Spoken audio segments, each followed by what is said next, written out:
Ապօրինի գույքի թվաբանությունն ու կոռուպցիայի Էյնշտեյնի իմպիչմենթի գործընթացի լրջության մասին հակադրություններն ու համեմատությունները եվրոպական երկրներ եւ Ռուսաստան։ Ներքաղաքական շաբաթն անցավ Հայաստանի երկրորդ նախագահի 4 լրատվամիջոցի տված հարցազրույցի քննարկումներով ու երրորդ նախագահ Սերժ Սարգսյանի հակադարձություններով։ Քոչարյանի ակտիվությունը փետրվար ամսից սկսած, նաեւ համապատասխանաբար արձագանքները ընդդիմության այլ դաշտերից, նաեւ իշխանության կողմից արձագանքները վերջին շրջանում բոլորը ընկնում են, այսպես ասենք, նախընտրական տարվա տրամաբանությունում։ Նախ իմպիչմենթի մասին ընդդիմադիր երկու ուժերն էլ միանում են գործընթացին, երկուսն էլ թեկնածու չեն առաջադրում։ Ես ավելի պրագմատիկ մարդ եւ մտնել մի process-ի մեջ, որը զրոյին ձգտող հաջողության հավանականություն ունի, ինձ համար դա իսկապես հետաքրքիր չի։ Ես կարող եմ ասել, թե ումա դա հետաքրքիր։ Օրինակ, կարող մարդ կա, ում համար օրինակ 48 ժամ լիներ վարչապետի թեկնածու, դա կյանքի երազանք։ 21 թվականի ընտրություններին գնալը շատ լուրջ էր, որ հաղթելու ենք, իսկ իմպիչմենտ անելը անլուրջ է։ Ասում են փողոց պիտի հավաքեն, բոլորն են, չէ՞ դա ասում։ Փողոցի ճնշման ճանապարհով հարցը լուծը։ Եթե դու այնպիսի փողոց ես հավաքել, եւ ճնշումդ այնպիսի ուժգին է, որ կարող է 20 հոգի sense հրաժարվել, այն հրաժարական եք պահանջում։ Ասում են գնացեք ԿՊ-ին համոզեք, հետո մենք էլ կգանք։ Դե բա եթե մենք ԿՊ-ին ամբողջովին համոզենք, էլ ուրիշները ինչի են պետք։ Պատիվ ունեմ ինքը իրենք հայտարարեցին, որ իրենք տեխնացու չունեն։ Տարօրինակ չի թվում, թե կուսակցությունը, որը երկար տարիներ եղել է իշխող կուսակցություն, տեխնացություն չունի։ Օրինակ իմ մոտ հարց առաջացնում։ Համապատասխան որակներ ունեցող մարդ չունեն, թե չեն ուզում, որովհետև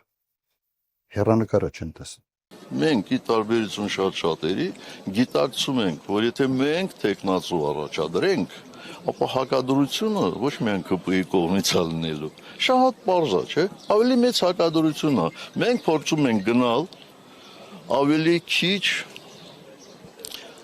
դիմադրության հանդիպելու ճանապարհով։ Ես չեմ կարծում, որ որևէ լուրջ տեխնացու պատրաստ է ուղղակի մտնել այդպիսի գործընթացի մեջ։ Ռոբերտ Քոչյանը գա։ Ով ուզում է գա։ Սերժ Սարգսյանի գնահատմամբ դրսի ուժերի օժանդակությունը կարևոր է, բայց դեռ բավարար չէ։ Կսատարեն։ Եթե մենք մեր ուժերի ամբողջ լարվածությամբ մտնենք պայքարի մեջ, միանշանակ կգտնվեն նաև տարբեր աշխարհամասերում, տարբեր տեղերում ուժեր, մարդիկ, ովքեր կսատարեն։ Քաղաքագետները կարծում են դրսի ուժերին հենց այդ ակտիվությունը ցույց տալու համար են լրահոսում ակտիվացել նախկին նախագահները։ Ուղղված է նրան, որ Ռուսաստանը տեսնի, որ իրանք հավատարիմ են, քանի որ չեմ կարծում, որ իրանք հավատում են, որ ընտրությունների միջոցով կարող են գալ իշխանության։ Հավատարիմ են, Ռուսաստանը կարող է լուրջ ազդեցություն ունենալ մեր ընտրությունների վրա։ Եվ խոսքը ընտրությունը կեղծելու մասին չէ, ինչպես Գյումրիի դեպքում կեղծիքների մասին աղմուկներ միայն, առաջիկա ընտրությունների շուրջ էլ կլինի աղմուկ, որ հասարակության մոտ ձևավորվի բացասական կարծիք, վերաբերմունք։ Շեշտում են փորձագետները, մանրամասնում, թե ինչպես կարող են ազդել թափանցիկ ընտրության ելքի վրա։ Սոցցանցերի ազդեցությունը, այդ նարատիվների, որոնք ազատ արձակվում են Հայաստանում, ինչ որ հայտնվում են մարդիկ, չգիտես էլ որտեղից, հայկական ազգանուններով, ինչ որ նախաձեռնություններով հանդես են գալիս, ինչ որ անմահ գունդ, ինչ որ process-ներ, որոնք օտար են մեր քաղաքական դաշտի։ Ու այս ձևի process-ները նաև շատ վտանգավոր են։ Ինչ որ կրիմինալը, ինչ որ իր փողերը հիմա լվանում է ընտրությունների միջոցով, այստեղ է ես պնդում եմ, որ անելիք ունի իշխանությունը։ Իշխանությունը չպետք է վախենա քայլեր անի, քանի որ հակապետական են այդ քայլերը։ Արդար ընտրությունները եթե անցկացնում ես, պետք է փակես ճանապարհը այն գողացած փողերի, որ չլեգիտիմացվեն ընտրությունների միջոցով։ Նման դիտարկումների հիմքը նրանց հնչեցրած հայտարարություններն են, գնահատականները։ Օրինակ Սերժ Սարգսյանը անդրադարձավ Ռուսաստանի արտգործնախարար Սերգեյ Լավրովի օրերս Երևանում արած հայտարարությանը, թե ազնիվ չէ Ռուսաստանին մեղադրել Արցախը հանձնելու համար։ Իրենք այդ մասին լրատվամիջոցներից են տեղեկացել։ Ես համարում եմ այդ հայտարարությունը արդարացի։ Բա եթե դաշնակիցն է մեր, բա եթե բանակցում էին երրակող, իսկ մենք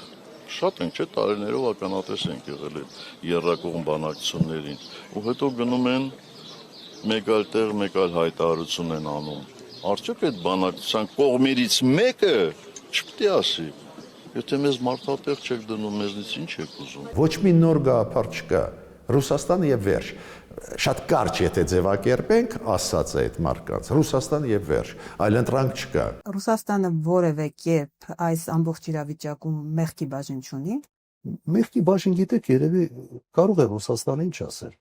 Ասել դե լավ, ընդ ինչ որ հիմարություններ են անում, օրինակ իշխանությունները։ Բայց քանի որ հայ ժողովուրդը մեր բարեկամ ժողովուրդն է, արի այդ հիմարությունները չնայեք, մենք ինչ որ մի բան արի։ Այդպես խոսում են պաշտոնյաները Ռուսաստանի, փորձագետների ընդգծումն է։ Ռուսական խոսույթը կրկնվում է ու տարբեր դրվագներում օրինակներ են առանձնացնում։ Եվրոմիությունը ստեղ աշխատում է ոչ թե Հայաստանի աջակցելու համար, այլ հանել ստեղից Ռուսաստանը։ Կամ ում հետ պետք է աշխատեն։ Ամենաուժեղին այս տարածաշրջանում, տնտեսականորեն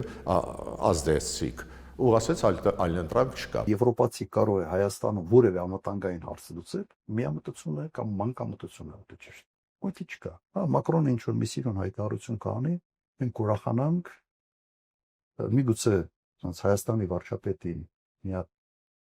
վարչապետի հետ կգրկախառնվի, ինքը սիրում է գրկախառնվել ընդհանրապես, դրանով ամեն ինչ ավարտվում։ Կամ միակ նպատակ Ռուսաստանի վատություն անելով Ուկրաինայի միջոցով, Հայաստանի միջոցով մեկ այլ ինչ որ գտնել այլ երկրների, որոնց միջոցով կարող է ինչ որ վատություն անել։ Սա այն դեպքը չի, որ մենք բազմաթիվ այլ ընտրակներ ունենք։ Ոչինչ չկա։ Նա հայտարարություն արեց, թե եկեք տեսնենք արդյոք Եվրամիությունը այդքան լավն է, որքան միութենական պետությունն է, իրականում այս երկու կազմակերպությունները կամ այս երկու մտքերը իրար հետ հարաբերել հնարավոր չէ, ուղղակի նրա համար, որովհետև դրանք տարբեր չափողականություններում են, մոտավորապես ինչպես կփորձես համեմատել կիլոգրամն է շատ, թե մետրն է շատ։ Խնդիրն այն է, որ նա փորձում է ամեն կերպ, նույնիսկ այսպիսի աննորմալ համեմատություններ անելով, ամեն կերպ արդարացնել ամեն ինչ, ինչ գալիս է Ռուսաստանից։ Եթե ձեզ համար երակա խնդիրը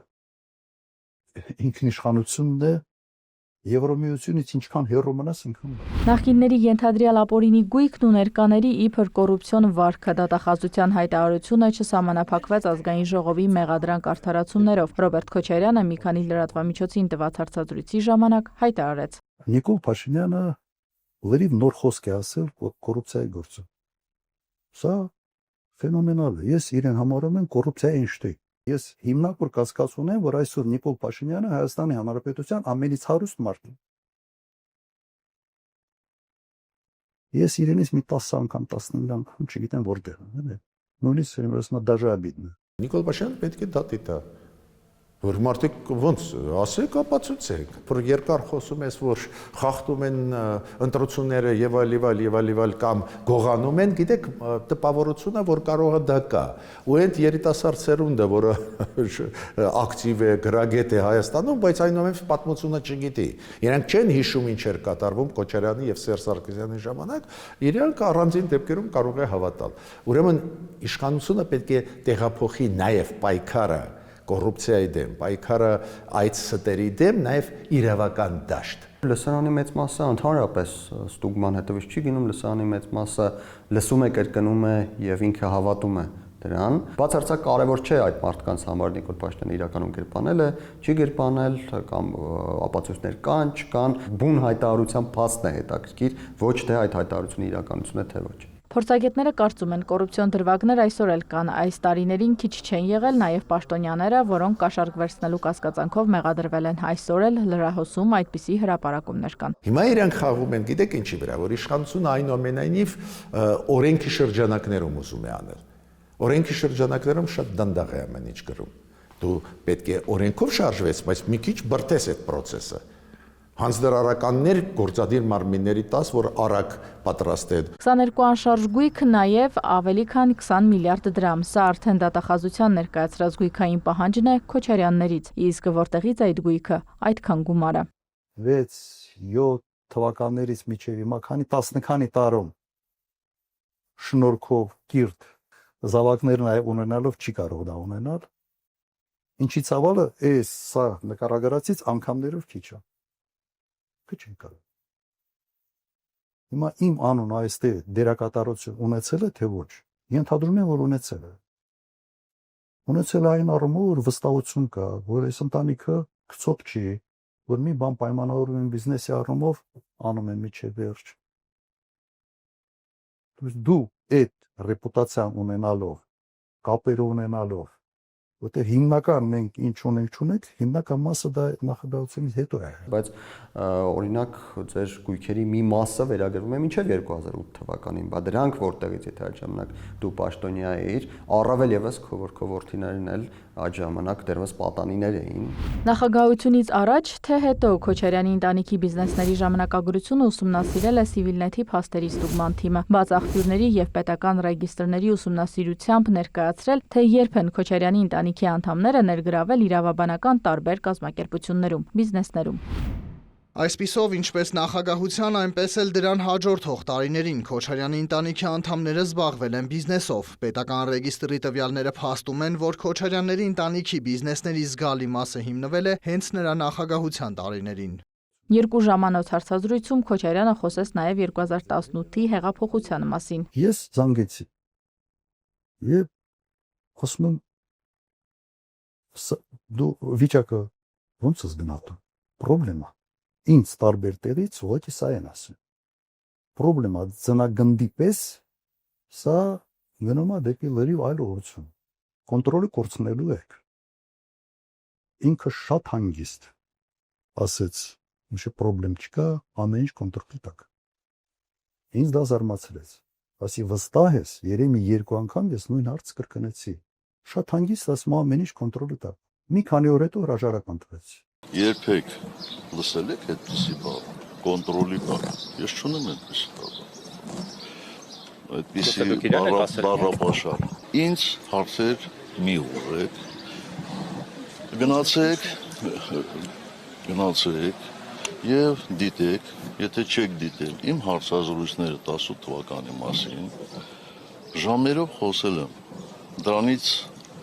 ավել բան ես մի անգամ եմ ասելու, բայց ասելու եմ ուղիղ եթերում։ Շատ վատ է, որ նորից օրակարգ մտան այդ հարցերը Քոչարյանի, Սերժ Սարգսյանի հետ կապված, քանի որ շեղում է մեր ուշադրությունը կարևորագույն հարցերից։ Փորձագետների գնահատականն է, բայց այդ օրակարգը ըստ իրենց կրկին ուղիղ կապ ունի նախընտրական գործընթացի հետ։ 2026 թվականի ընտրություններից մոտ 1 տարի առաջ Քոչարյանը ուղիղ հայտարարում է. պատրաստ է ստանձնել երկրի ղեկը։ Սարգսյանը ղեկը չի ուզում է պարզապես իշխանությունը փոխվի։ Սա պայքար է ընդդիմադիր դաշտում լիդեր դառնալու համար։ Քոչարյանն ընտրություններին միասնական ներկայանալուն դեմ է, բայց չի բացառում ընտրությունից հետո միացումը Գյումրիի օրինակով։ Իրինամ Կրշյան, Արտակ Գևորգյան, Կարեն Բաղդասարյան, Կիրակնորյալ լուրեր։